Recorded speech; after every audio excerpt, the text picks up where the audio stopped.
السلام علیکم ورحمۃ اللہ. عالم آن لائن میں خوش آمدید. اور ناظرین، ایک مرتبہ پھر عصمت خالہ اور ڈاکٹر فوزیہ صدیقی صاحبہ کی طرف بڑھتے ہیں اور ان سے سوال کرتے ہیں کہ ہم سب نے اخبارات میں پڑھا ہے کہ ابھی آخری جو پیشی عافیہ کی ہوئی تھی کورٹ میں، تو وہاں کچھ اس نے گفتگو کی جج سے، لیکن ایکچولی اس نے کیا باتیں کی تھیں یہ ہم ڈاکٹر فوزیہ صدیقی سے دریافت کریں گے، اور پھر عصمت خالہ سے آخری ورڈز لیں گے کہ وہ قوم سے کیا کہنا چاہتی ہیں. ڈاکٹر صاحبہ، کیا منظر تھا کورٹ کا، کیا پتہ چلا؟ مجھے جو اینی شاہدین ہے، ظاہر ہے میں تو رات بھر جاگتی رہی، 6 آورز لانگ وہ تھی، اور میں ساری میسیجز اور وہ جو بھی باہر نکلتا تھا اس سے فرسٹ ہینڈ انفارمیشن. سب سے زیادہ مجھے یہ تھا کہ کورٹ میں کیا ہوا وہ تو وکیل بتا دیں گے، جو بحث ہوئی اور یہ ہوا، لیکن عافیہ نے کیا کہا، وہ کیسی تھی. سب سے پہلا تو میرا سوال تھا کیا وہ تھی کورٹ میں یا نہیں، وہ تھی تو وہ کیسی تھی اور کس حال میں تھی. تو مجھے جو وٹنسز تھے انہوں نے بیسکلی یہ کہا کہ جب یہ ہو رہا تھا اور وہ کہہ رہے تھے she is delusional and that she stood up, وہ ایک دم سے کھڑی ہوئی اور اس نے کہا کہ یور آنر، اور بہت ہی شائستگی سے ان کا جب اس نے کہا ہے تو پہلے تو جج نے کہا کہ آپ خاموش ہو، آپ وکیل سے کہا کہ اپنے کلائنٹ کو سنبھالیے. وکیل نے کہا میں کیا سنبھالوں. بیسکلی انہوں نے یہ بتایا کہ اس نے کہا کہ I am not crazy, I have not hurt anybody and have no intention of doing so. I want to bring peace, justice and light to this world. And I am not against America.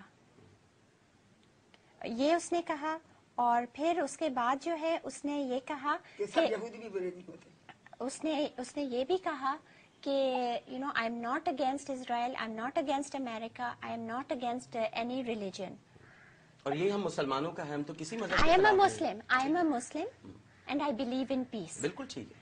And اس نے اس کے بعد یہ کہا کہ I am an educated woman and I know what is going on and maybe I can help in creating peace. Doesn't everyone want peace? تو اس کو جج نے کہا یہ ڈیلوژنل ہے، قید میں بیٹھی ہے، کیا کر لے گی پیس کے لیے. اس کے بعد جو ہے خاموشی ایک دم سے طاری ہوئی، اور اس نے کہا، اس نے ایک دم جج صاحب کو مخاطب کر کے، اور اس نے یہ کہا کہ جج نے یہ کہا کہ یس I am on your side and I believe in the presumption of innocence. چونکہ اس سے پہلے ہم نے بہت یہاں پہ شور مچایا تھا نا کہ یہ جج صاحب جو ہیں یہ تو کہتے ہیں کہ guilty and not allowed to prove innocence. Aafia کے معاملے میں تو یہ سلوگن ہے. تو جج نے اس چیز کو کلیریفائی کیا، تو اس نے یہ کہا کہ if you believe in my innocence, so why did you, it is your orders, your use of force orders, they showed me the orders that they stripped me and they made me, and look what they did, and they tortured me and they torture me every day and they stripped me naked and then she turned. اور اس نے جو ہے سب لوگوں کو مخاطب کر کے، اور اس نے جو میں نے آپ کو پہلے بتایا قرآن کا وہ کیا، اور اس نے جج کو دوبارہ مخاطب کر کے کیا کہ these are your orders and that is why I do not believe in your system or your court and I do not believe in this courtroom. لیکن جو مزے کی بات جو لوگوں نے کہا کہ اوور آل جو لوگ جتنے سب موجود تھے ان کی آنکھوں میں آنسو تھے اور ایک سمپتھیٹک ایٹیٹیوڈ تھا. there was nothing اس طرح کی وہ، اور جج پہ ایسا سکتا تھا، اور جو پروسیکیوٹر تھا، نہیں تو وہ تو ایک ایک بات پہ آبجیکشن کرتے ہیں نا کہ اس کو رول آؤٹ کریں. ایک صدقہ ایک ایسا طاری تھا، خاموشی سی کہ ایک وہ جب بول رہی تھی تو سب نے کہا کہ کوئی انٹرپٹ نہیں کیا. she said her piece and then she just sat down. عصمت خالہ، پوری قوم آپ کو اس نے سنا اور ابھی بھی سن رہی ہے، کچھ کہنا چاہیں گی اپنے مسلمان بھائیوں سے، عالم اسلام سے؟ میں جس گھر میں بیٹھ کر آپ سے انٹرویو کر رہا ہوں، اسی گھر میں عافیہ آپ کے سامنے، نگاہوں کے سامنے رہتی تھی، اور اس گھر میں اس کی خوشبو بسی ہوئی ہے، اور ماں سے کبھی بھی اس کی اولاد کی خوشبو کوئی نہیں چھین سکتا، نہ اولاد سے اور نہ ماں سے. کیا کہنا چاہیں گی اپنے مسلمان بھائیوں سے؟ بیٹا، مجھے تو تمہیں دیکھ کے وہ بچپن کی یاد آ جاتی ہے. تو سب لوگ یہی کہتے تھے کہ جس کوئی بھی مقابلہ ہو، تقریری ہو، کوئی بھی ہو، اگر عامر جا رہا ہے لڑکوں کے اس میں تو پھر بھول جاؤ فرسٹ پرائز، اور جو عافیہ جا رہی ہے تو اب سب بھول جاؤ فرسٹ پرائز. جہاں یہ دونوں چلے جائیں کوئی دوسرا لے ہی نہیں سکتا تھا. اور جب یہ لے کے آتے تھے اتنی میں خوش ہوتی تھی. ان کی امی میرے پاس بیٹھی ہوتی تھی، وہ منظر میں ابھی بھی یاد کر. آج تم بیٹھے ہوئے ہو لیکن میں کہہ رہی ہوں بس عافیہ کی کمی ہے اور تمہاری امی کی کمی. بس کیا بتائیں وہ جذبات تمہیں دیکھ کے میں بیان نہیں کر سکتی. بہرحال تو بیٹا اب تو عافیہ کی یہ حالت ہے کہ تم نے سن لیا اور فیصلہ کرنے والوں کے خیالات بھی سن لیے. یہ ضرور ہے کہ جو مجھے فون کیا رات کے 3 بجے، یہ واش روم میں تھی تو وہ فون میں نے اٹھا لیا تھا امریکہ سے، تو انہوں نے یہ کہا کہ آج میں مسلمان ہوا ہوں. انہوں نے کہا کہ میں حیران ہوں کہ میں نے یہ سنا تھا کہ ایک مومن 100 لوگوں پہ حاوی ہوتا ہے، لیکن آج میں نے دیکھا تو شاید ایک مومن پورے عالم اسلام پہ حاوی تھا.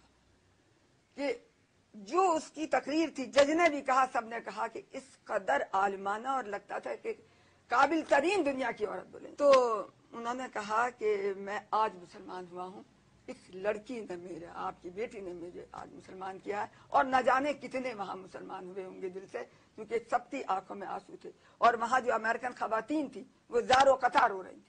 اور اب عالم اسلام سے اپیل کرتی ہوں، میں پاکستان سے تو کرتی ہوں، وہ تو اس کی دیکھیے، وہ 15 سال امریکہ میں رہی سب، لیکن نہ گرین کارڈ اس کے پاس ہے اور نہ نیشنلٹی اس کے پاس ہے. اس کے پاس صرف پاکستانی، اس کے صرف پاکستانی میں رکھوں گی پاسپورٹ. یہاں تو بعض وزراء ایسے ہیں جن کے پاس نیشنلٹی وہاں کی ہے. جی ہاں، یہ اب ان کے اوپر فرض ہے اسلام کی روح سے. میں نہیں کہہ رہی، جو کچھ بھی کہہ رہی ہوں یہ قرآن کہہ رہا ہے. اور میرے خیال سے اب تو یہ قرآن کی اور عظمت جی اور جی بے اب تو انہوں نے قرآن کی چیلنج کر دیا. قرآن میری بچی کے پیروں پہ قرآن رکھا ہے. یہ نئی بات نہیں ہے، انہوں نے اور مسلمانوں کے ساتھ اسی طرح گوانتانامو بے میں یہی کیا انہوں نے. قرآن ٹوائلٹ میں رکھ دیے تھے قرآن حکیم. اور ہماری سادگی دیکھیے عصمت خالہ، کہ جس شخص نے گوانتانامو بے میں قرآن پاک کے اوراق پھاڑ کر نعوذ باللہ اسے فلش میں بھایا، ہم اسی جنرل ہڈ کو یہاں پر ڈیفینس اٹیچی لگا رہے تھے. یہ ہماری ان کی غلامی میں ہم کتنے بچھے چلے جاتے ہیں کہ ہم. بہرحال بہت شکریہ عصمت خالہ ہم سے گفتگو کرنے کا، ڈاکٹر فوزیہ صدیقی آپ کا بھی. اور ظاہر ہے کہ ہم دعا گو ہیں کہ اللہ تعالیٰ ہماری بہن کو، ہماری ملک کی بیٹی کو، عالم اسلام کی دختر کو بہت جلد واپس اپنے گھر لے کر آئے. ہم سب دعا گو ہیں اور یقیناً آپ سب لوگ بھی ناظرین اس وقت دعا کر رہے ہوں گے. بس دکھ اس بات کا ہے کہ عافیہ صدیقی امریکہ کی قید میں ہے.